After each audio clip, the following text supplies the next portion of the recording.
The first up is a Saveurs du Temps, which is a Grenache and Syrah blend from the southern Rhone Valley from a region called Costieres de Nimes. What I love about southern France rosés is I imagine being on the beach or enjoying these wines, seaside, poolside, or even grilling.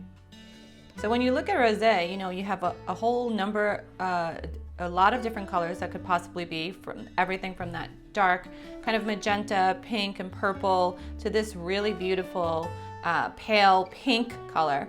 And this one has teeny little bubbles, like almost like a bit of effervescence, which I find quite refreshing and clean.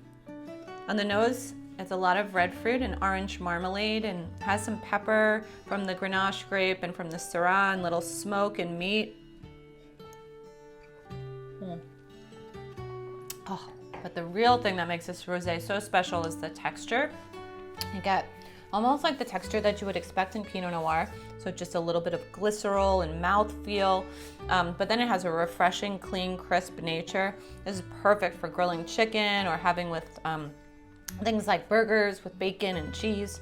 I love this rosé. I hope you do too.